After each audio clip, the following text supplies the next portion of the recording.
കോഴിക്കോട് മലാപ്പറമ്പ് പെൺവാണിഭ കേസിലെ പ്രതികളായ പോലീസുകാർക്ക് ജാമ്യം ലഭിച്ചത് പോലീസിന്റെ ഒത്തുകളിയെന്ന ആക്ഷേപം ശക്തം.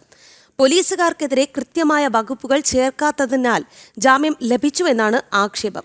എന്നാൽ പ്രതികളായ പോലീസുകാർക്ക് ജാമ്യം നൽകിയ നടപടി പുനഃപരിശോധിക്കണമെന്നാവശ്യപ്പെട്ട് കോടതിയെ സമീപിക്കുമെന്ന് സിറ്റി പോലീസ് അറിയിച്ചു.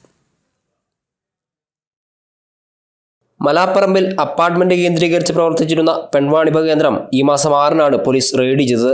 റെയ്ഡിൽ നടത്തിപ്പുകാരും ഇടപാടുകാരും അറസ്റ്റിലായിരുന്നു.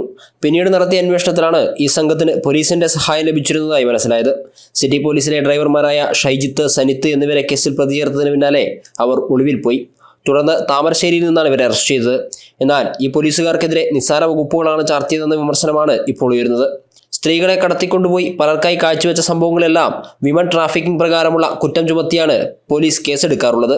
അങ്ങനെയാകുമ്പോൾ പ്രതികളെ കോടതി റിമാൻഡ് ചെയ്യും. ഇവിടെ ഇമോറൽ ട്രാഫിക്കിംഗ് പ്രിവെൻഷൻ ആക്ട് പ്രകാരമാണ് കേസെടുത്തത്. അതിനാലാണ് ജാമ്യം ലഭിച്ചത് എന്നാണ് ആക്ഷേപം. അതേസമയം ആരോപണങ്ങൾ സിറ്റി പോലീസ് നിഷേധിച്ചു. ജാമ്യം തള്ളണമെന്നും പ്രതികളെ കസ്റ്റഡിയിൽ വേണമെന്നും ആവശ്യപ്പെട്ട് പോലീസ് കോടതിയെ സമീപിച്ചിരുന്നെന്നും ജാമ്യം നൽകിയതിനെതിരെ അപ്പീൽ പോകുമെന്നും സിറ്റി പോലീസ് വ്യക്തമാക്കി. ജനം, കോഴിക്കോട്.